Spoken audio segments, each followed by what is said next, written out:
El sector jurídico ha ido evolucionando hacia la hiperespecialización. Hoy cualquier abogado que se precie y que quiera tener cierto reconocimiento tiene que ir acompañado de una experticia. Parece ser que atrás han quedado aquellos despachos de abogados generalistas donde llevaban los asuntos de los clientes independientemente de que la materia fuera civil, laboral o penal. Pero ¿cuál es la realidad de los abogados que como yo empezamos en solitario o aquellos que tienen un despacho mediano y pequeño en una zona, por ejemplo, rural? ¿Tenemos todavía nuestro hueco en el sector legal? Comenzamos. Está claro que yo lo que os voy a contar es mi experiencia y mi opinión personal. Aquí no quiero sentar cátedra ni muchísimo menos. Partiendo de esa premisa os diré lo siguiente. Los abogados, cuando terminamos la carrera de Derecho, tenemos un conocimiento global y teórico de todas las materias: penal, civil, laboral, mercantil. No es hasta que hacemos el máster de la abogacía, como se llama en la actualidad, o en mi caso la Escuela de Práctica Jurídica, cuando vamos a tener un conocimiento más práctico de todas esas materias. Pero no va a ser ahí cuando nos vamos a decantar por nuestra especialidad o lo que nos vamos a dedicar el día de mañana como abogados. Mi opinión personal y mi experiencia me dice que no es hasta que empiezas a trabajar cuando realmente sabes si eso te va a llenar como abogado o si vas a disfrutar con esas materias en lugar de penal, con civil o viceversa. ¿Cómo llegar a esa especialización? Realmente yo creo que hay tres vías. La primera de ellas es hacer un máster, que en mi caso fue impensable porque eran costosísimos.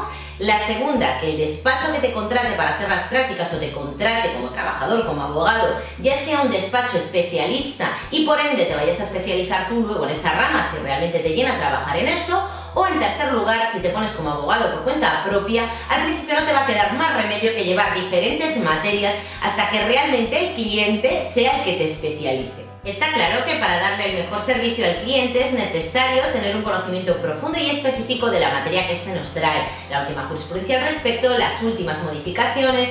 Pero como os decía al principio del vídeo, hay que tener en cuenta que a la hora de especializarse, aparte de tener en cuenta aquello con lo que disfrutas, que para mí es primordial dentro del derecho, a qué público te vas a dirigir, cuáles van a ser tus clientes y cuál es la demarcación territorial donde tú vas a poner el despacho.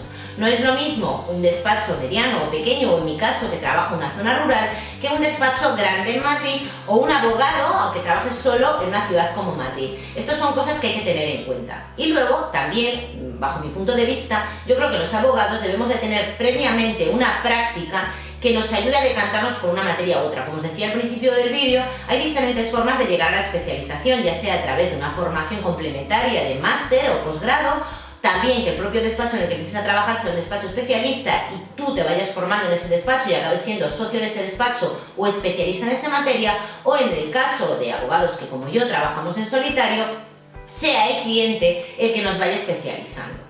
Y dicho esto, yo os voy a hablar de mi experiencia. Como sabéis, os he dicho en otros vídeos, yo cuando empecé a trabajar por cuenta ajena, el primer despacho en el que trabajé era un despacho especialista en laboral de empresas. Se dedicaba única y exclusivamente a esa rama del derecho. El siguiente despacho en el que estuve era un despacho especialista en derecho penal y en concreto una rama muy específica del derecho penal.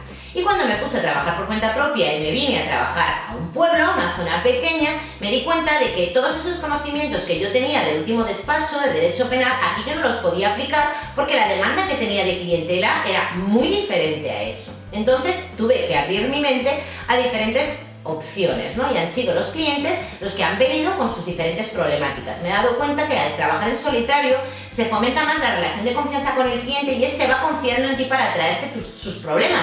Ya pueden ser de derecho penal, de derecho civil y de derecho administrativo. Confían en ti y esperan que se los soluciones. Entonces, ¿qué es lo que creo? Realmente yo a día de hoy me podría denominar generalista con conocimientos específicos de alguna rama del derecho que he tenido en mi práctica previa y también específicos de los temas que el propio cliente me trae, pero no por ello me voy a dejar de considerar un abogado generalista, por muy mal visto que esté.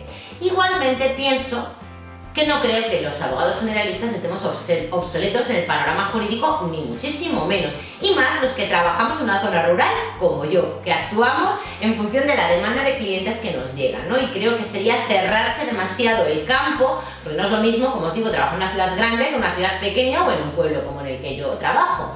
Y a mí me gusta poner la siguiente analogía. Igual que nadie considera que el médico de cabecera está obsoleto, porque es el que te resuelve los problemas médicos iniciales, los que tengas, salvo que sea algo muy concreto que te tenga que derivar a un especialista, pues marcando la distancia ocurre con los abogados, que como yo trabajamos en solitario, que somos abogados jóvenes que empezamos, que todavía estamos intentando formar nuestra clientela como para denominarnos especialistas en algo. Ojo, esta es mi opinión.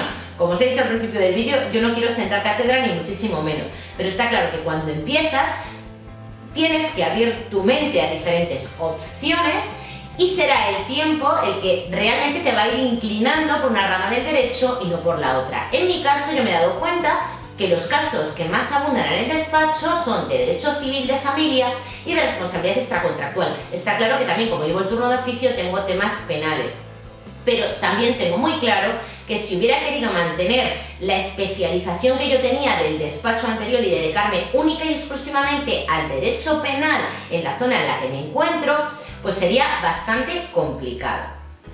En resumen, que yo sí que estoy a favor de la especialización dentro de la abogacía y, si me apuráis, de la hiperespecialización y de ponerle un nombre anglosajón a mi especialidad para que quede más bonito. Pero no por ello vamos a dejar de olvidar que el 90% de los profesionales con los que yo trabajo, por lo menos en la zona en la que estoy y, por qué no, en Madrid también, en sus despachos llevaban diferentes tipos de materias: civil, penal, administrativo y laboral, con resultados satisfactorios para el cliente. Porque al final yo lo que creo es que cuando te llega un asunto a tu mesa, ese asunto es del que tienes que aprender, ese asunto es del que tienes que saber más que nadie el día que te vayas a enfrentar a un juicio, si lo hay, o a la solución de ese problema. Y al final yo lo que creo es en el estudio, en el trabajo, y que el cliente será el que el día de mañana va a ir especializándote a medida que te vaya llevando asuntos y a medida que tengas un montón de trabajo en el que no te va a quedar más remedio que delegar en un tercero aquella materia con la que realmente no te sientes tan motivado para trabajar. Y esta es mi opinión. Como siempre os digo, un placer y nos vemos el próximo lunes.